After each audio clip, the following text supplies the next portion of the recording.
Well, good morning and welcome back to the Broadcast Retirement Network. I'm Jeff Snyder, and this is BRN AM for Tuesday, October 29th, 2019.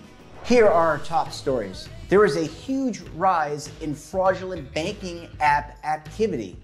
Is your child's wallet safe? And many financial technology firms are rolling out new investment and financial services apps. We'll take a look. Well, it's Tech Tuesday. That means a hard look at financial technology and technology in general. And joining us on the line from his home, Daniel Klein. He's a senior technology and consumer products reporter with The Motley Fool. Good morning, Daniel. How are you? I'm doing well. How are you? I'm doing great. Lots of tech challenges already this morning, but it's great to see you and great to see you in your home again. Happy to be home, hitting the road soon, heading to Money 2020, which I'm sure we will talk about on a future episode. I'm looking forward to it. So let's get started. As I said in the run up to your segment, children need to be careful. And is your child's wallet safe?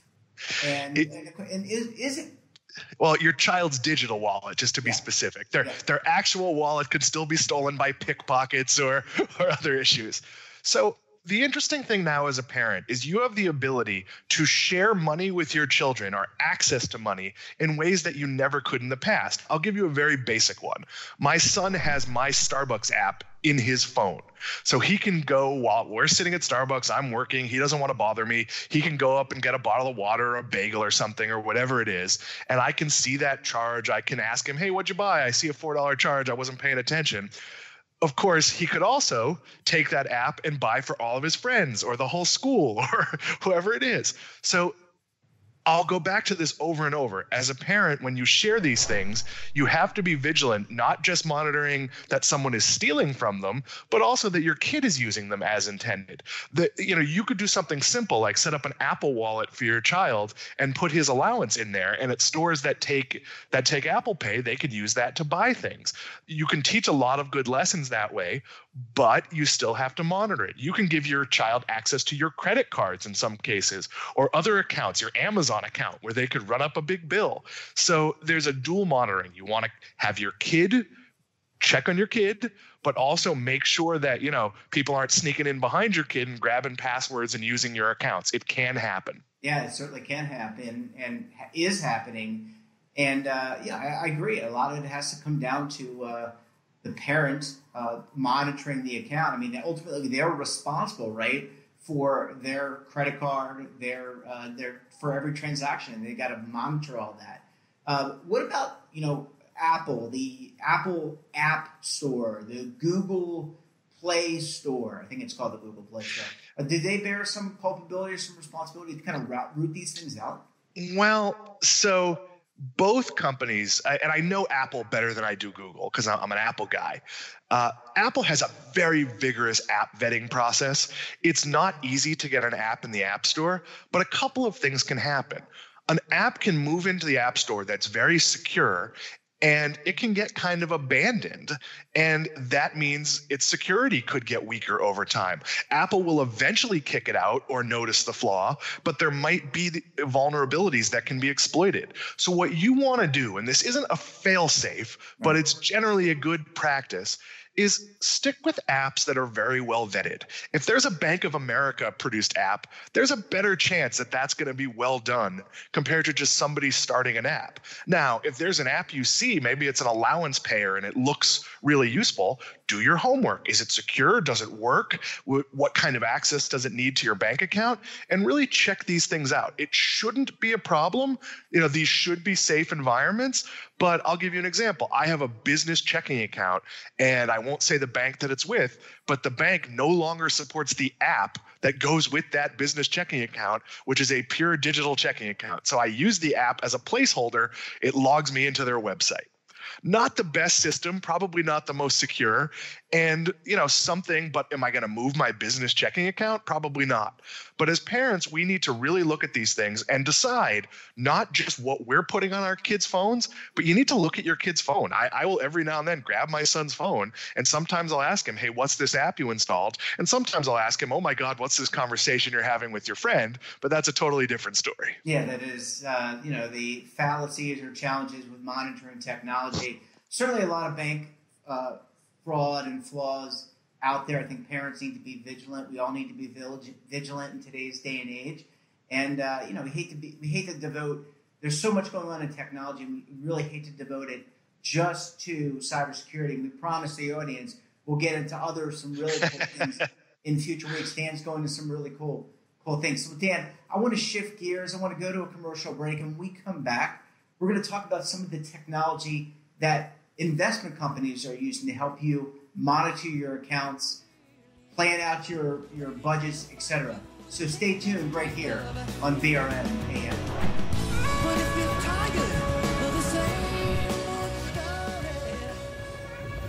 Imagine a new television network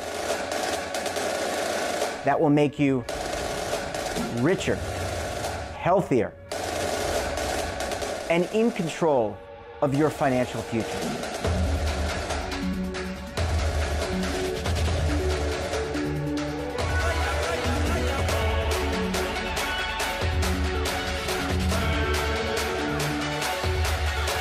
This network is for the policewoman in Nashville, Tennessee, the baker in Dubuque, Iowa, the teacher in Lexington, Kentucky. We want to make the idea of savings and retirement culturally relevant. But what do you see as a defining issue of the midterms, especially for the smaller businesses? I mean, they are the lifeblood of the American economy.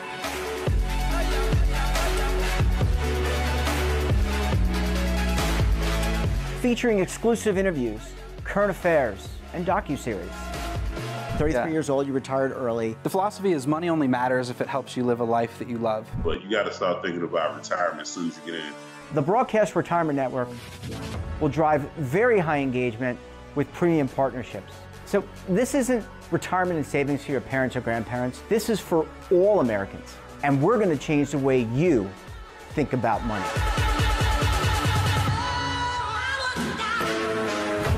Welcome to the next frontier of retirement and savings. This is BRN, the Broadcast Retirement Network. Welcome back.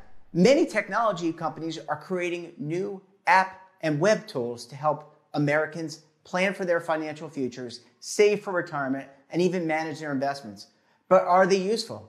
Daniel Klein from The Motley Fool is still with us. Dan, I want to talk to you about many tech companies, banks, and other financial institutions creating electronic planners and tools to help the individuals out there plan and save for their financial futures.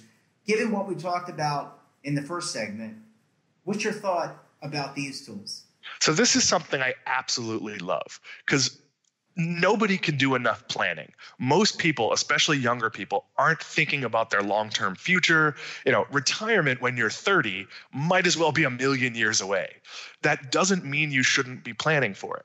So one of the things, and this is the foundation of a lot of stories I write, is the first thing you need to sit down and do is figure out your budget. There's a lot of different budgeting tools, personal finance tools, and you need to figure out and maybe look at 6 months of your life. How much is coming in? Some people have variable income. Maybe you get bonuses. Maybe you work a different amount of hours. You work a side hustle, whatever it is. And then you need to figure out what's going out. Start with the fixed cost. Your rent or your mortgage is going to be about the same every month. Your electricity and other things might vary based on seasonality, but over a year, you should have a good picture of what the average is. Figure out all of that stuff and be pessimistic. If you're someone who eats dinner out often, assume you're going to spend a little more than you do and really have a good sense of this is, I am bringing in X thousand a month. Oh my God, I'm spending 5% more than I'm bringing in, meaning I'm building up debt. Or, wow, I have a cushion. I should be saving more. That's the base. And you want to use a financial tool to figure that out. And you want to adjust accordingly as your expenses change. That might be the wake up call where you decide, hey, that like expensive lunch I have 3 days a week, maybe I don't need to do that because it's not that important to me. And if I didn't do that, my budget would look a lot better. People. I was going to. No, go ahead, jump. I was going to start to interrupt you. I was going to say, people sometimes have a hard time talking about money, even with a financial planner.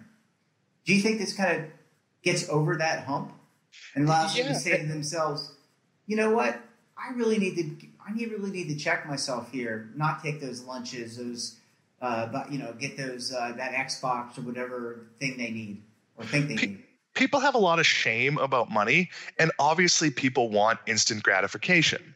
So if you can't talk about money with yourself, you have a really big problem. So you have to figure out where you are and be honest. If you're bringing in, I'm going to use a round number, $10,000 a month, but your expenses are 12, you're not doing well. If you're bringing in 5,000 a month, but you're only spending 3, you're doing great. And on the surface, the person making a lot more would seem like they're more successful. So you really have to understand what it is. And then you need to look and see, could I fix this with small changes? So small changes are what we just talked about. Maybe you eat out a little less often. You don't buy the new iPhone every year. You shave $2-3 off the budget. Maybe that makes things a little square. Or maybe you've made a fundamental problem. Maybe your house is too expensive. Maybe your car is too expensive. Those aren't quick changes. You can't just go, okay, my house is too expensive, I'm leaving. But maybe you need to take on a tenant or a roommate. Maybe you need to put your house on the market and move someplace cheaper. These are realities we all have to face. And the longer you put them off, the more you're piling up credit card debt. And credit card debt it's the worst kind of debt aside from like loan shark debt that you can have. It's generally a very high interest rate. And if you're building it every month, you're not paying it off. And that's really the biggest impediment to saving in retirement is having these big bills. So if you can use a tool that forces you to face your financial reality, that allows you to make adjustments. It might mean taking on another job or getting rid of some luxuries. Look, we both at various points in our life have lived on a budget because we were going to buy a house or a car or whatever it is, or engagement rings or all the different things that cost money. So the more careful you can be, and these tools help with that. And then there's a second set of tools that will evaluate your savings and your retirement date and sort of help you figure out that piece of the puzzle. And that can be sobering for some people too. You might think you're doing great. You fund your 401k every year, and you might realize, wow, when I get to retirement, I'm going to have to really downsize. And many people plan to do that, and that's fine, but you need to know where you are. So Dan, last question for you. Any concern? I know you're not a big fan of robo-advisors per se, about robots managing your money and autonomously. Any concern that human programmers for some of these tools may inadvertently make suggestions that may not make real sense to the individual? Should we have pause about that? Yeah. So I think everything is a mix of sort of using these tools to just sort of keep track and talking to actual planners and advisors. Now, when you're 25, it's not that important. You don't know if you're going to move to Arizona when you retire at 70. Sure. So you don't need to be as specific. You just sort of have to get in the habit of saving and figure it out, because the end isn't there. As you start to hit your 40s, have a family, and you can start to see where these things are going, you want to use these tools to keep yourself on track, but you also want to do your homework and talk to people. And again, a lot of it, I hate those articles that say like, this is how much you need to retire. Ridiculous. Well, we have a second home in Davenport, Florida that's very modest. It's a very, very affordable place to live. You could live there, on a couple $1,000s a month and still survive. you could go down the street 2 miles and live in $1.2 million home in the same town. So those are very different choices to make. And in some cases, if your goal is to get to 70 so you can drive your RV around the country, that's very different than if you want to retire in the lap of luxury. So you need to figure out what's comfortable and plausible for you. For a lot of people, you have to live in New York City for work because that's where work is, but that's not a place where you're necessarily going to retire to because the dollar doesn't go as far. On the other hand, I have relatives in New England who might come to visit me in Florida, but they are not coming to live here.